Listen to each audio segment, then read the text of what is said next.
Ex-police sergeant Stephen Chison, a former member of the Newburyport, Massachusetts Police Department, found himself entangled in a disturbing situation when he was accused of engaging in lewd acts witnessed by a woman at an ATM. The alleged incident, which occurred in Newburyport, prompted an investigation into Chison's action. Let's take a look into this case in detail. The investigation took an unexpected turn when it was learned that Chison was not interrogated until 6 weeks after the occurrence. The delay in questioning prompted worries about the investigation's timelines and efficacy. Chison maintained the innocence throughout the interrogation, strongly rejecting any involvement in the indecent behaviors detailed by the woman. Despite his protests, the wait between the incident and the interrogation hindered the collection of evidence and witnesses, potentially jeopardizing the investigation's overall integrity. During the investigation into the allegations against ex-police sergeant Stephen Chison, he denied that any decision had been made regarding his duty status.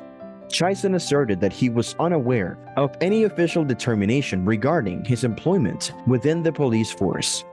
This statement added to the uncertainty surrounding his future and the potential consequences he might face. Furthermore, Chison expressed a strong desire to be truthful throughout the whole process. His emphasis on honesty suggested his willingness to cooperate with the investigation and provide a transparent account of the events. By expressing this desire, Chison aimed to convey his commitment to the truth and his willingness to accept any consequences that might arise from his actions. As the investigation proceeded, it was crucial for authorities to thoroughly evaluate all available evidence and statements, considering Chison's desire for truthfulness. This emphasized the importance of maintaining transparency and integrity within the investigation, ensuring a fair and unbiased outcome.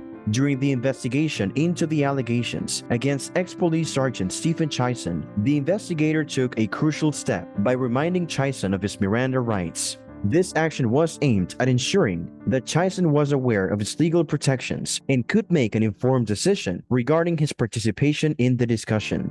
By reminding Chison of his Miranda rights, the investigator emphasized the seriousness of the situation and the potential consequences Chison might face.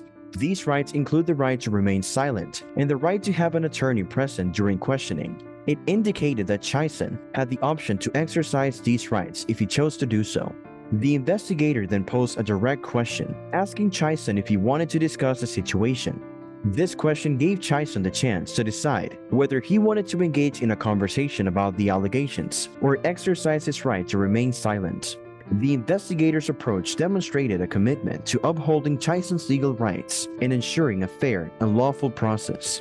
It also highlighted the investigator's professionalism and adhering to proper protocols in providing Chison with the opportunity to make an informed decision regarding his level of cooperation.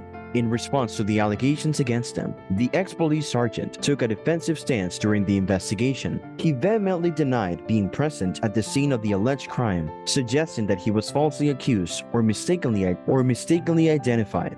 By firmly stating his absence, Chison sought to challenge the credibility of the accusations leveled against him.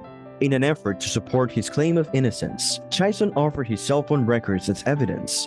By doing so, he aimed to demonstrate that his location data during the time of the incident would not align with the alleged crime scene.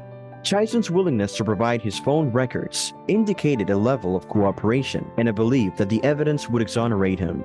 The presentation of the cell phone records could potentially be a critical factor in the investigation. If the records align with Chison's claims, they could serve as a substantial piece of evidence in his defense. Conversely, if the records contradict his statements or raise further suspicions, they could contribute to the prosecution's case against him.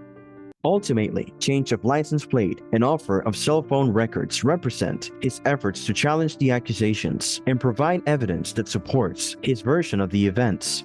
That's it for the video. Don't forget to hit the like button and subscribe to our channel.